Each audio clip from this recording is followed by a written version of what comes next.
สบายดีเดี๋ยวนี้กะ2 โมงตอนสวยเขาก็ได้ออกมาบ้านของไอ้รัดใจดีมื้อนี้เขามาเบิ่งเนาะว่าเพิ่นมีรายการนี้ยังได้ยินว่ามีคนต่างประเทศมาหลายว่าซั่น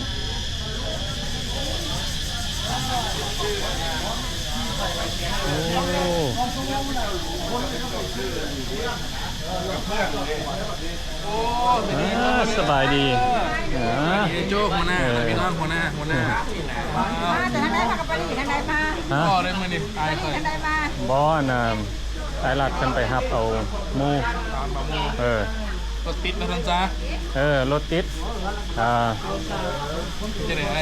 รถติดเขาเจ้าพากันเลี้ยนแถวซื้อลังค้าซื้อเครื่องแปลงเงินกันท่านจ้าเจ้าก็จะได้บังปาไปเมียไว้ไทยแบบนี้โอ้รบกวนนะ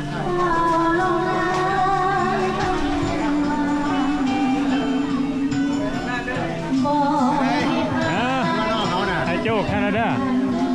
เป็นยังไงดีนี่แห้งตามทางมาตามทางตามเลยนี่แหละ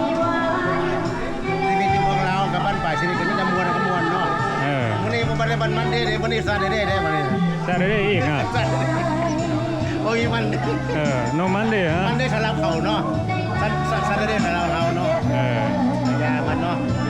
มันป่าชีวิตละเมื่อกี้อยู่ตามเลยนะไม่ได้เวลาเห็นเรียกเนาะมีเวลาพักผ่อนก็ว่าบุญหลายสายยาวเนาะจะได้มาอยู่ฮอตทุกมื้อนี่เนาะดีใจหลาย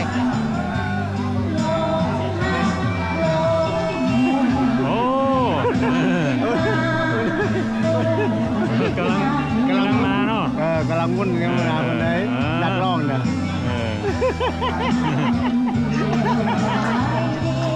เดี๋ยวนี้ก็มีนักร้องมาจากแคนาดาเนาะ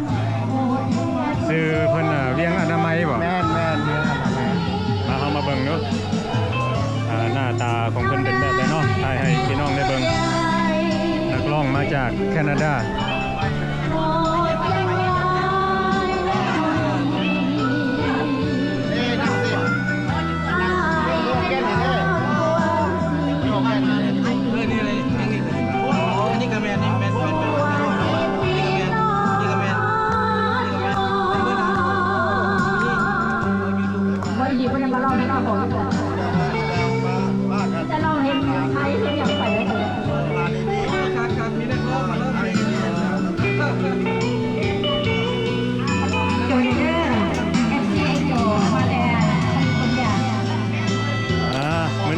ส่วนหลายสิมีแต่อเมริกากับแคนาดาเนาะฝรั่งมีอยู่บ่มื้อนี้น่ะมื้อนี้บ่มีฝรั่งว่าซั่น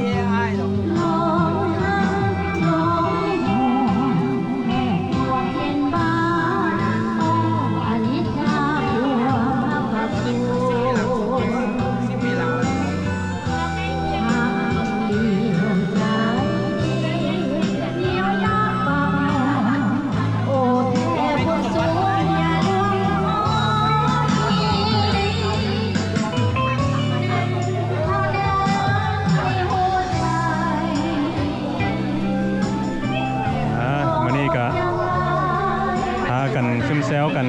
กินข้าวกินน้ำเนาะหมู่คู่มาเจอกันมาแต่หลายบอนแล้วก็บางคนก็บ่ได้เห็นหน้าตากันดนเนาะก็ได้มากินข้าวกินน้ำร่วมกันอีกเขาก็จะติดเมียอยู่นะมีเมีย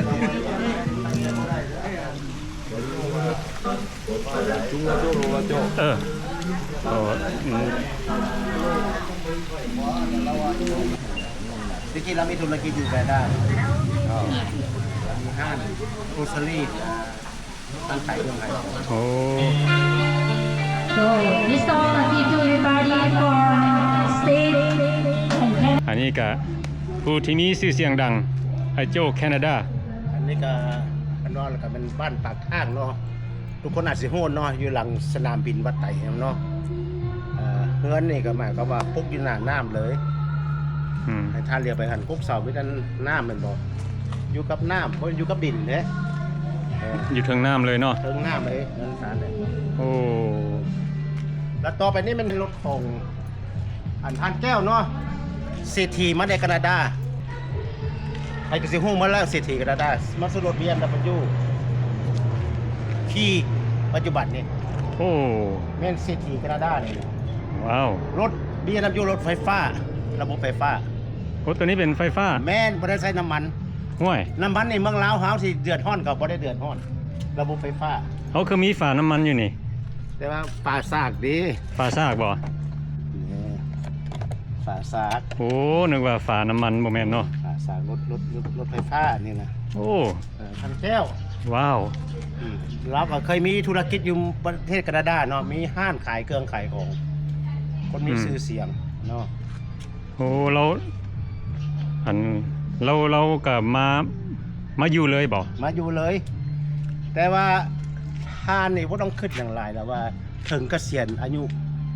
บำนาญถึงมาอยู่ อันนี้คนผู้นี้นะยังบ่บำนาญเถื่อยังหนุ่มอยู่อายุก็ประมาณ50 ปีประมาณเจ้านี่นะ โอ้ เพราะว่าเรามีมูล่ะแบบมีเงิน มูชามูล่ะ มูล่ะแบบมีเงินว่าซั่นไป มีเงินแล้วมาอยู่ได้บ้านเฮาเนาะ แม่น แม่นบ้านเฮามันยังมีเงินมีคำไหมเราซื้อรถกันเลยกับประมาณ$56,000เงินนะเงินสหรัฐเนาะ ว้าว จ่ายสดเด้ โอ้ บ่ได้หนีเด้ ว้าว ผู้เกี่ยวนี่เป็นเศรษฐีเมืองละเศรษฐีอยู่แคนาดาเนาะเห็นบ่ เบิ่งดูเฮาเบิ่งดูอันนี้สิเป็น BMW เนาะ แม่นรถ SUV เลย โอ้ใหม่ๆเลยเนาะ เอาแบรนด์นี้ละ2,200คือปีกาย แล้วอันนี้ก็สิเป็นรถอันแขกแล้วก็หมู่คู่มางานมื้อนี้เนาะ แม่นเห็นบ่คนอยู่มาอยู่เมืองลาวบ้านปลายชีวิตนะบ่แม่นบ่ได้ว่านั่นน่ะจักคนนั่นนี่นะที่รถหรูเราหรูหราคือทันดอกคันปุ้ยมันกระจายเงินดอกเงินสดเนาะรถ2คันเนาะ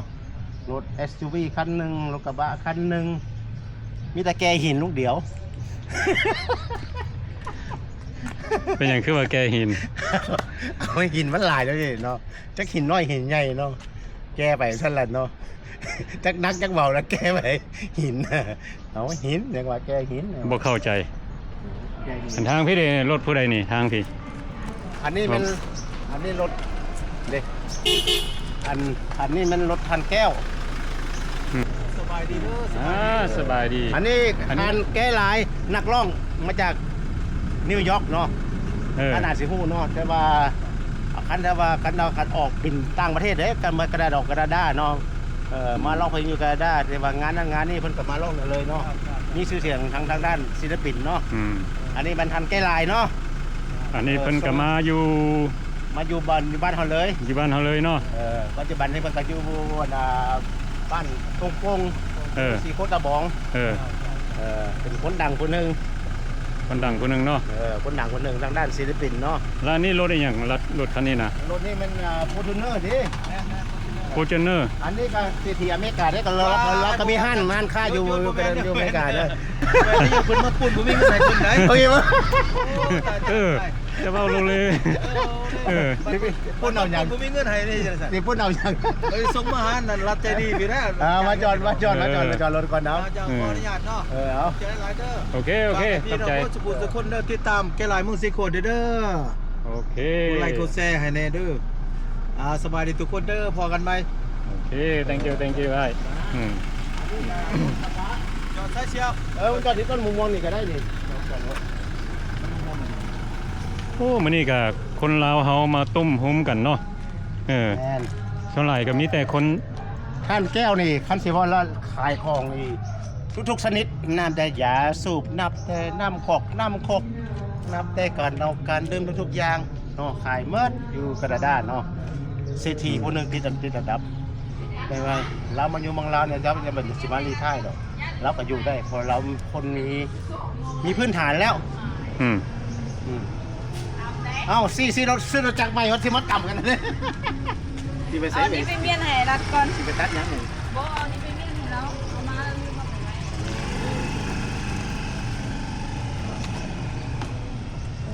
รถคันแก้วอันนี้นะคนอยู่กระดาษเนาะที่ตามมันเนี่ยรถกระบะมากเที่ยวอันนี้รถไอ้ค่าของคนลาวเขาเองเนาะ ไอ้ค่า ไอ้ค่ารถไฟฟ้าคือกันเนาะ โอ้ ไอ้ค่า โอ้มื้อนี้ก็มีคนน่ะนะอเมริกาแคนาดา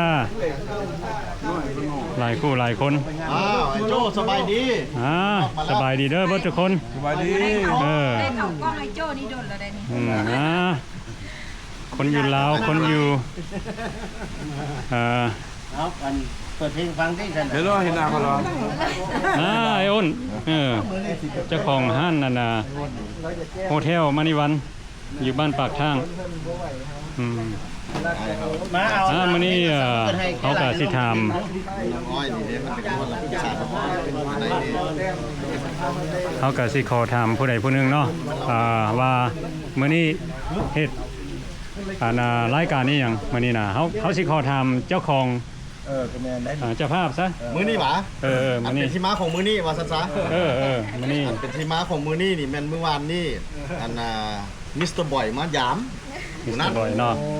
มิสเตอร์บอยนี่มาจากเท็กซัส Texas พากันมานั่งโคโลอยู่ฮั่นนั่งโคโลแล้ว3คนมีเจ้ามีไผ่มีไอ้โจ้แล้วเรามาสัมภาษณ์ถามว่าอันวิดีโอตอนนั้นมันมีสาวน้อยหั่นนะเราไปใส่แล้วท่านโธ่เพิ่นไปล้มกันกับไอ้โจ้แล้วบ่มาถามค่อยกับเพิ่นล้มกันอยู่ค่อยก็โทรหาน้องน้อยเลยแหละนี่ผู้น้อยแหละเป็นผู้นี้ คุณมีผู้ใหญ่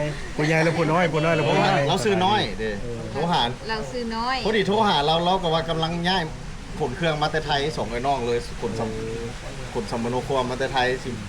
มาพี่ ง่ายมาอยู่ลาวนี่ แล้วกำลังซ่อห้องแถวว่าสั้นแล้วแบบนี้พอดีมิสเตอร์บอยกับห้วย กองแถวไอ้อ้นกับว่างเด้อ แบบว่า ว่างเป็นไวอ้นว่างนี่ ขั้นเป็นไผ่เสนอไหมอาจารย์ไผ่หรือไง ขาดเลยเจ้า ที่ว่าเสนออยากเอื้อนน้องน้อยมาหน่อยเลี้ยงเด้ อันห้องแถวรัดใจดีนี่แปลว่ามิจะพูดสาวได้ไหมพูดชายเจ้าบ่ได้ ได้ มีที่สาวครับ มันส่วนหลายมีแต่ไม่ยิงมาถามเขาผู้ชายน้อยนักน้อยหนาบ่มี นี่จะจ่ายเงินนี่จ่ายเงินให้ เขาเจ้าอยู่สงสัยเพราะว่าเขาเจ้าอยู่เบื้องหลัง ห้องแถวให้รัดนี่ เบื้องหน้าเขาเจ้ามีแต่ให้ไม่ยิงมาเศร้าเลยเอามาเรื่องเก่าหลังจากที่เราสนุกลมกับไอ้โจ้เรื่องน้องน้อยเนาะข่อยกับคันหูข่อยก็เลยโทรหาน้องน้อยเนาะน้องน้อยก็ฮับอีกก็เลยพากันปรึกษากันว่าสิไปกินเลี้ยงน้องอ้อยน้องน้อยสิกลับมาอยู่ลาวเด้สองไอ้น้องเด้อเนี่ยแล้วก็3 คนก็เลย เทเลยบ่ไอ้โจ้ เศร้าจังซี่จุ๊เขา3 คนอันมารวมเงินกันรวมทั้งหมดเป็น2 ล้านเลยหาร3เข้ากันจุ๊เขาโอเคบ่เลยพากันโอเคเลยเข้าเงินกันแล้วก็กินซื้อของอยู่ของกิน ขึ้นลาดเหรอ ไม่อยากช่วงนี้แต่ว่าเรื่องเบียร์เรื่องอย่างมันนั่นมูคู่เขาออกมาเลย โอ้ยอากระซื้อมังถูก แต่ละคนเอานั่นเอานี่มาหักแพงถือว่าเป็นกินข้าวสามัคคีหั่นนะครับเขาเช็ดกันจังซี่แต่ว่าเรื่องอันเป็นที่มามื้อนี้มันนี่2 คนนี่เพิ่นลงกันเรื่องน้องน้อยนี่นั้นผู้ใดเสนออย่างไอ้รัดสนองให้โลดได้โทรปั๊บโลด แต่ว่าหลังจากนั้นมาเนาะนัดจังไหนก็สิเรียกกันละห้วยไอ้รัดใจดีก็โทรหาผู้นั้นผู้นี้เด้อบัดได้โอกาสอีกกว่าตัว ยาวออกได้บาทเลยนะมันเคยมาเช่าบ่ได้เหรอ ได้มันแล้วบ่นี่ ได้ เป็นมันกับไผ โอ้มันบ่นี่มันสิเป็นเท่าเป็นแก่ให้ น้องน้อยนี่เราโสดนี่นะอันนี้เฮากินเลี้ยง อันนี้พี่น้องพ่อกระโซนคือกัน เพิ่นเรามันถามหาน้องน้อยก็เลยโทรหาน้องน้อยมาแล้วก็เข้ากันมาเลี้ยงเรามื้อนี้ผลพลอยได้รับใจดีกับโทรหาผู้นั้นผู้นี้แบบนี้ตุ๊บกระสุนนัดเดียวได้นกหลายตัวโลด วัวเลย โดนเลยโอเคบัดเรื่องของบ่าวผู้สาวอยากจีบกันได้ก็เอารถ งานขับก็ดิ ไอ้เป็นสะพานหักไห้เลยเด้ไอ้ต่อใครอยาก3ต่อก็เฮ็ดกันเองรถ คนแวดเด้อคนแวด ไปมากไปอย่างกันกันลงกัน ลูกหลานธรรมดาเขา โอ้กั ขึ้ น นอยู่ ม้วน กัน ซื้อ ม้วนซื่อๆ เอา แม่ แท้แล้วว่า ค่อยๆคิดคุ้มคืนด่ากัน บุญนะบุญนะบุญนะ นี่ปล่อยมาน้ำหลังนี่ มาเขาล็อกมา เพิ่นก็ได้อธิบาย มานั่งพี่ เมื่อเราพีวี เพิ่นก็ได้อธิบายให้พวกเขาฟังเนาะมื้อนี้ชมแซวกันเล็กๆน้อยๆแล้วก็มีหมู่ครู FC มาจาก ค่อยเป็นทั้งสายบุญทั้งสายหักเสื่อมต่อนะ ดีแล้ว สายบุญกับคนโทรมาโอ้ยอยากคนอยากให้เงินให้ไอ้ยุพุ่นเอาส่งมาให้เจ้าได้บ่แล้วเจ้าไปให้เพิ่นแต่นั้นผู้นั้นบ่สบายเลยสายบุญแล้วเพิ่นก็ส่งมาให้ค่อยก็ไปเอาเราไปให้เพิ่นเรียบร้อย สายหักได้แบบนี่สายหักเลย สายหัก ตัวนั้นนั่ง มันยังบ่ติดเถื่อน กำลังจูด แต่ว่าเสื่อมไปแล้วมันเป็นเรื่องของบุญวาสนาได้บัดนี้ท่านก็เจ้าสิมันสิสปาร์คผมฮู้เนาะลองเบิ่ง ว่า บ่ลอง สร้างถ้าเอาว่าต่อสะพานให้เลยบ่ โอ้ก็สิ เอาเป็นโมเมนต์สะพานบุญ เอาเบียร์ พากันบ่ เบียร์ให้พอเบิร์ดละ จับมาให้กันวันนี้ นี่เปลี่ยนเพื่อนกัน แล้วเดี๋ยวนี้น้องน้อยเนี่ยกำลังซอกการ เออ ไผมีเวียกมีอย่างก็แนะนำน้องได้ โอ้แม่ๆๆ น้องได้หลายได้หั่นน่ะสองไอ้น้องเพิ่นกำลังซอกเวียกเฮ็ดอยู่นครหลวงเวียงจันทน์เวียกอย่างใกล้ๆฮะ ก็ยังก็ได้เบิร์ดพอจะเอาไปขายแล้วก็แล้ว หมอท่านขายสิซื้อเอาเลย ซื้อด้วยเงินหยังซื้อด้วยเงินหยัง แม่บ้านเนี่ย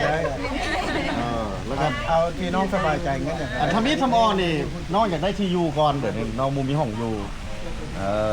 ไปอยู่น้ำปลากินน้ำปลาไหม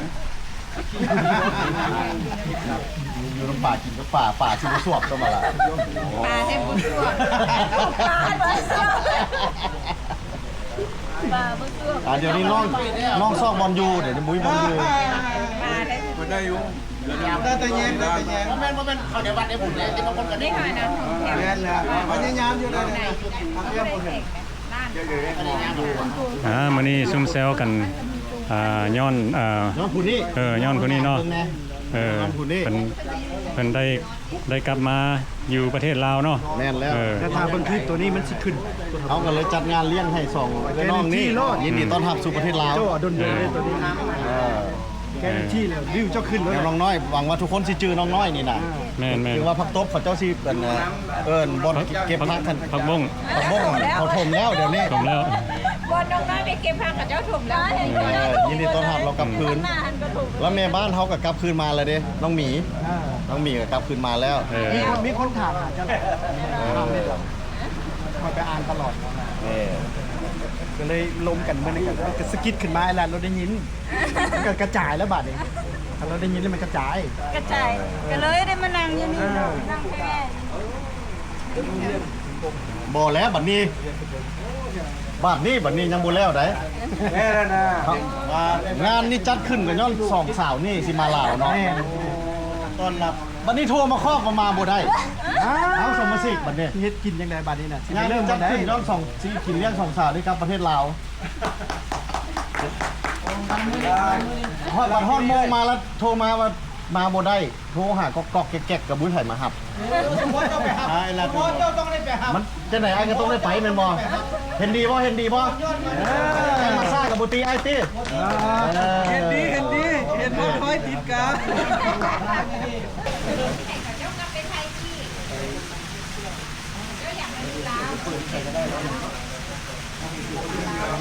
สบายดี My sorry brother สบายดี It's Ricky Risa Danny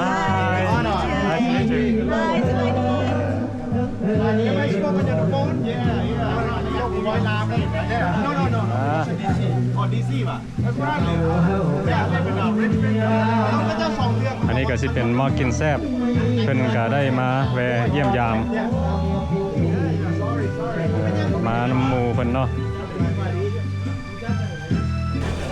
เป็นแม่บ้านนี่ โอเคคลิปนี้ก็บ่มีหยังหลายเนาะถ่ายให้บ่ทุกคนได้เบิ่งนํกัน